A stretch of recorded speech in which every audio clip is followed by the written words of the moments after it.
We've supposed right into it. We've scraped the surface of this, and some great comments. What on earth does this mean for music and worship? Not only for the content of what we do, you know, the notes and the songs, but for the way we do it. That's what I want to ask, and I'd like to do that in groups rather than just twos or threes, and I don't mind how we arrange these, in whatever group makes you feel comfortable. Actually, I should say, whatever group makes you feel uncomfortable. We'd learn much more, wouldn't we? Never mind. So choose the person you dislike most in this room, and we'll see what happens, okay? And I wonder, what does this mean? It's simple that. What does this mean for our music and worship? Think not just about particular hymns and songs that might be on this theme. Think about the way sounds, musical sounds operate, and maybe some of the things we were talking about last night. Think about the particular powers of music to help us into this priesthood of Jesus business. We might take some of those past, present, and future things as well. I hadn't thought of that. I mean, there are all sorts of connections. And let's see what we come up with.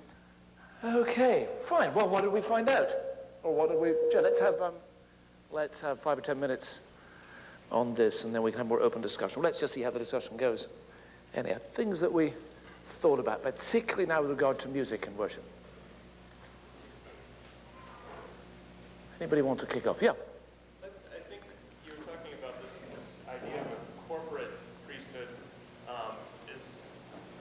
is really a very critical issue, because a big part of that experience is having everyone be aware of their participation in worship and the importance of their participation in worship. Okay. Not just simply listening to what's going on or even just following the lead, but being a part of every person is critical to everybody else's experience That's of a worship. better way of putting it. That's the way, yeah. So together the body shares in the priesthood of Christ. That really means together, not just a whole lot of individuals having a worship experience. Isn't it interesting how in Ephesians 5 and Colossians 3, you know, the sing psalms and hymns and spiritual songs, for the 2 verses about music in the New Testament, 2 main ones. It says, sing psalms and spiritual songs to each other. There's one thing, to God. Well, it is, yes, giving thanks to God and in the Spirit. It's very, very Trinitarian. It's kind of enfolded in the Trinity. But it's to each other. A very good exercise to do with a congregation sometime, try it with your own, is get their basic songbook, hymn book, whatever, go through, split the congregation up into lots of units and get them to survey the whole book. You've asked how many of these songs and hymns are sung to each other and how many directly to God. On average, it's about 40 to 50% to each other. It's a thought, isn't it? Think of hymns, almost any hymn you can quickly come to mind will very often be to each other. Onward Christian Soldiers, crown him with many crowns. Oh gosh, hundreds of them. And some to ourselves, praise my soul, the King of Heaven. We're not saying, God, you praise your soul. See, we always sing to God. No, actually, we sing to each other a lot of the time, and ought to be, which is, this is the kind of togetherness thing. Now that's different from, or each individual priest with access to Jesus, you see, isn't it? Together, we can share in the one priesthood of Christ. And what does that mean musically? You're absolutely right. Yeah. What do you think on the participation? Does that mean that everyone has to be singing the whole time? I mean, okay, now I'm a choir director. Couldn't we nevertheless say there is a way of participating jointly and together that doesn't involve necessarily physical action? Would we want to say that? Do we want to take up that line of argument about participation? The congregation doesn't preach the sermon. Absolutely right. At least in some churches, actually, sometimes some of them they do. I know, but yes. Fine. Did I hear you say Onward Christian Soldiers is a good song because we sing it to each other? No, I didn't say that. I said it is, I think, I haven't thought of all the words, I can't scan them quickly in my mind. I think they're sung to each other. I'm just saying many hymns and songs are sung to each other. That's all. It's not necessarily good, it's just very significant.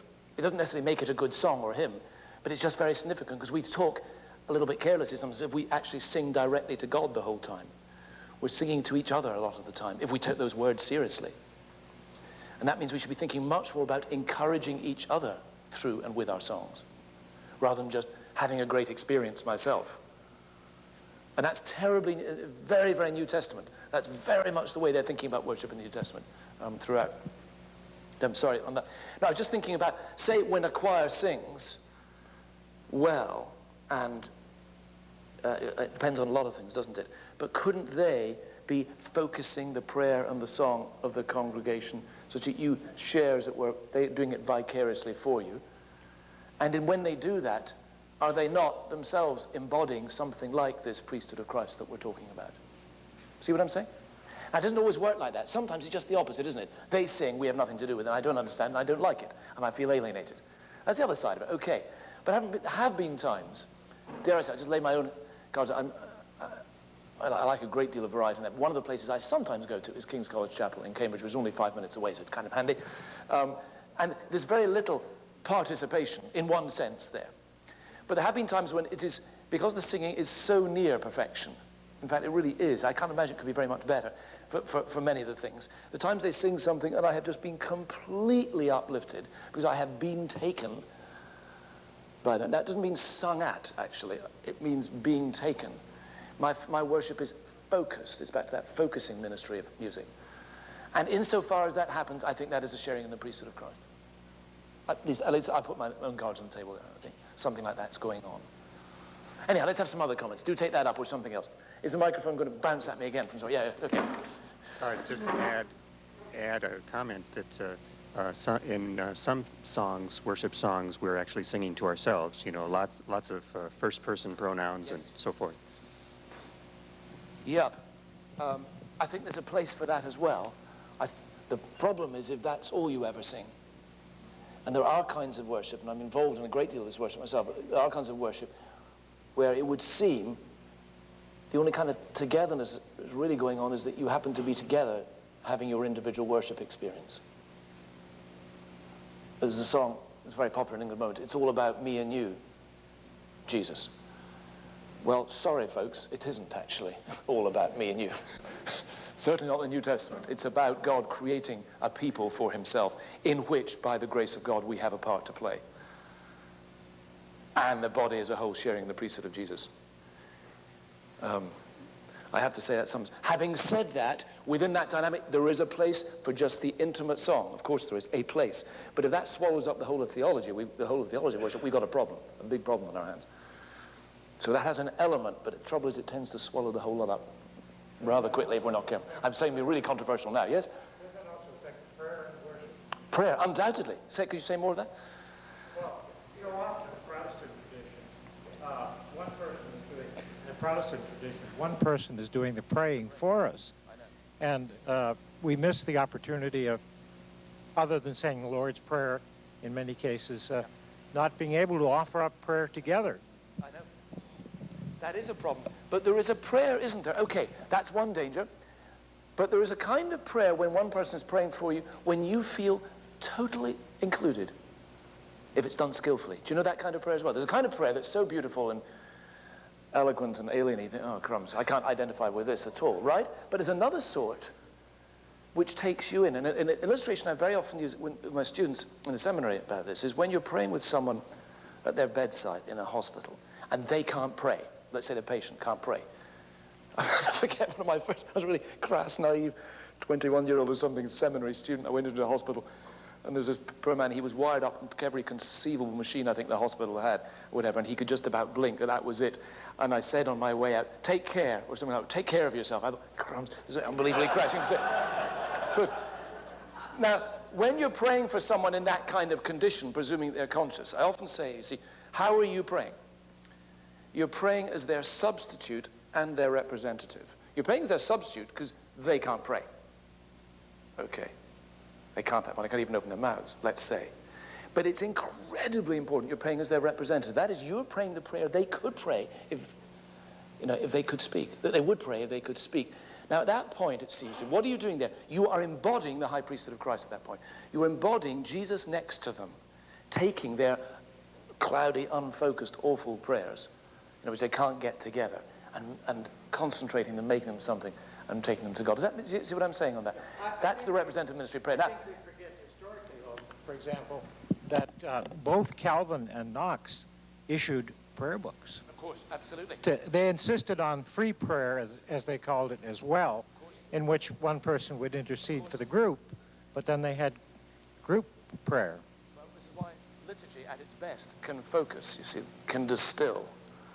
There's a kind of distilled wisdom in liturgy at its best. It can alienate if you're not careful, but can also gather the prayers of people. There have been times, frankly, I've turned up to services when I am absolutely exhausted, cheesed off with everybody, totally unable to pray.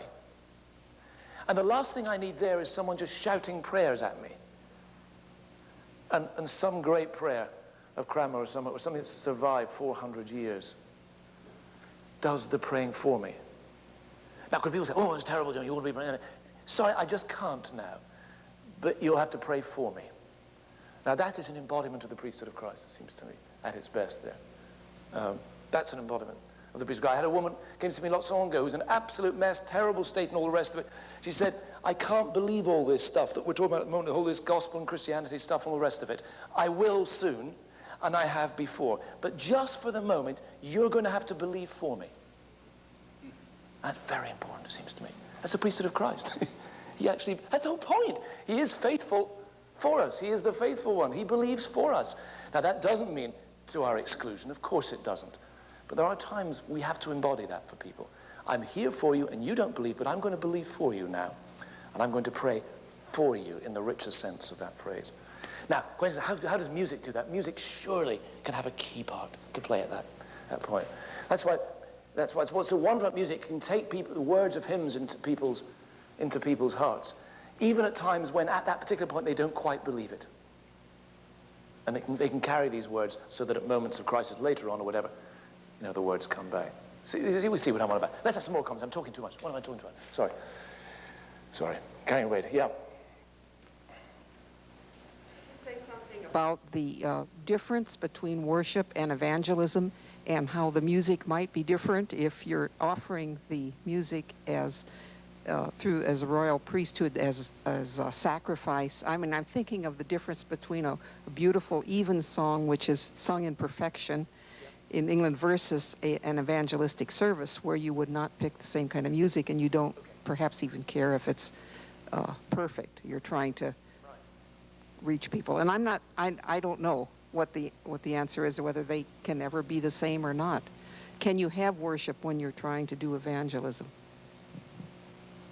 Gosh, it's an enormous question. I think I'd want to say, yes, you can, but an enormous amount depends on the context and the particular culture you're in and whatever. That music, I'm talking about King's College Chapel, has proved, in some cases, evangelistically very powerful. Charles Simeon, one of the greatest Christians in Cambridge ever to live, with an extraordinary ministry, over hundreds of people, was converted in King's College Chapel through worship. I don't know if the choir was on the go by then, but certainly that's what happened. So that can have evangelistic impact. I think there just an enormous amount depends on the culture that we're in. And in some cultures, there's a kind of pristine perfection that's a turn-off evangelistically. And there are others where it really matters. There's some musical cultures I inhabit where if I just turned up and kind of rattled through things, and they wouldn't even come in the door.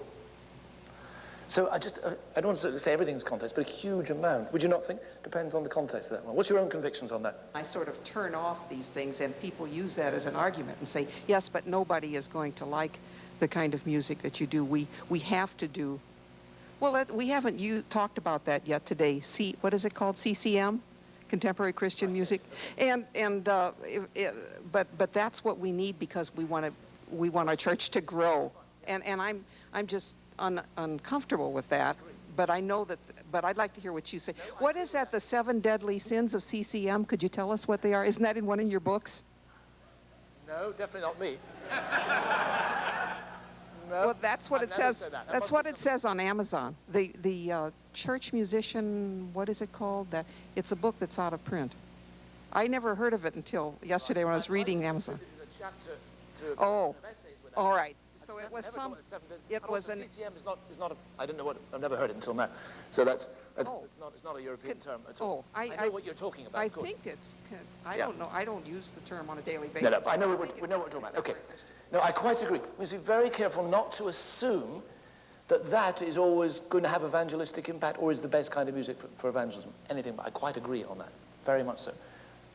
My son, for instance, kind of pretty average 16-year-old in most ways, is absolutely turned off by that. Has no impact on him at all. He came to faith in a very radically different kind of setup. Having said that, it can have huge evangelistic impact as well, and we just need to recognize that. And there, we've just got to take context very, very seriously. I wonder if we could come back to the priesthood of Christ, though, particularly this theme, more specifically, if we can. Yeah.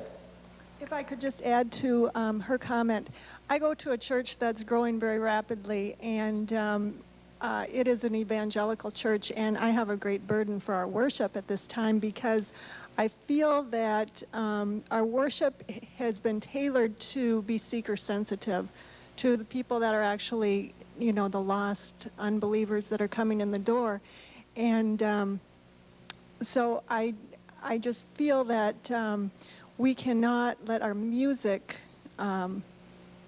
satisfy man. We must, you know, in the Bible it says we must worship in spirit and in truth. And how do you overcome that obstacle of you know, wanting people to come in and feel comfortable even though we don't want to sacrifice what pleases God in our worship?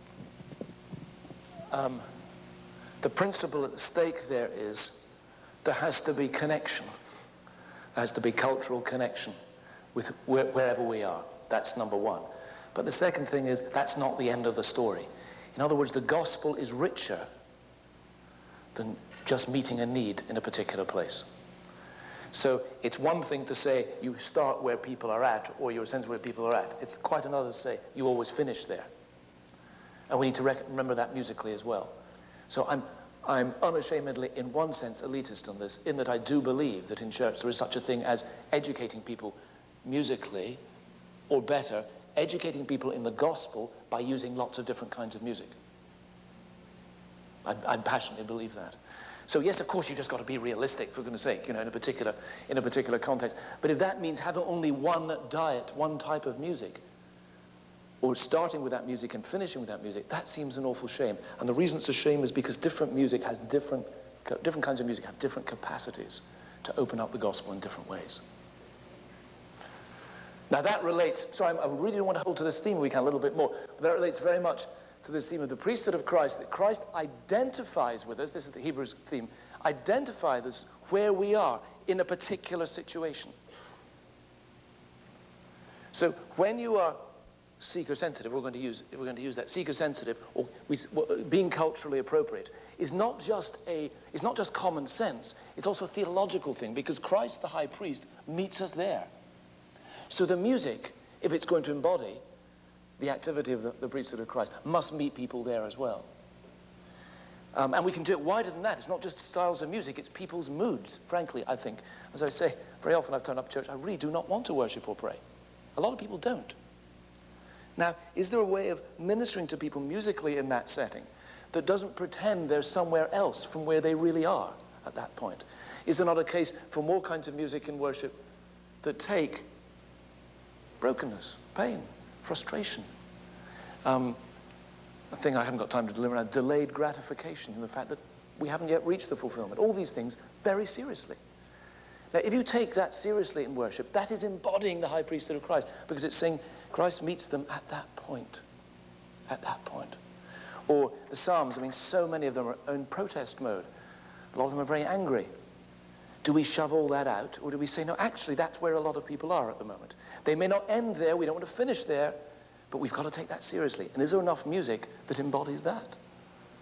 And if you do that musically, you are embodying the high priesthood of Christ, or allowing Christ to do something through the music. I think in terms of your second point, in terms of change, yeah. priesthood, one of the discussions I'd like to see us get away from is contemporary versus traditional. Sure. And those are really irrelevant kinds of dichotomies, I think, that we set up. What I think you're tapping is really the richness of music for That's right. people at different places at different times. But there's it's not always Broadway. No, that's right. It's not always one kind. And it's how do we create amongst ourselves this openness Yep. to the priesthood, which says there's many different That's right. many different flavors. Our music has to have great variety to it. Great. Let's relate that and thank you for that, but relate that very specifically to the priesthood of Christ. If Christ meets us where we are in different places. And if the gospel is very diverse as it is, it means he will minister to us different aspects of the gospel at different times, right? And that kind of particularity is incredibly important in the New Testament, comes again and again. You're dead right, that's what I'm about. That's what I'm about. And I think that's, and the bottom line there is theological. The gospel is very diverse. We need diversity of style for that reason. I would long to see an end to a lot of these dichotomies. Quite recently, I was, in 1 week, was it 10 days, I was in a church that was charismatic Pentecostal, Anglican, and I wanted them to sing something, and the minute I said, oh, well, let's sing, they had to get a 7-piece worship band out and all this, and all this kind of thing, which completely spoiled the atmosphere. They couldn't sing a note without this lot, because if you didn't turn it up, God wouldn't arrive. And the whole thing was dependent on all that. And I was terribly depressed. I said, do you ever sing anything unaccompanied, a cappella? No. People you can't, they won't keep together. I said, I've been in cathedrals with 3,000 people. I can keep them together, without a single instrument. It's not me. Somehow the church managed. God somehow pulled through for all this time without electricity. For a long time, God managed without electricity, okay? It is possible. But then the same week, virtually, I was then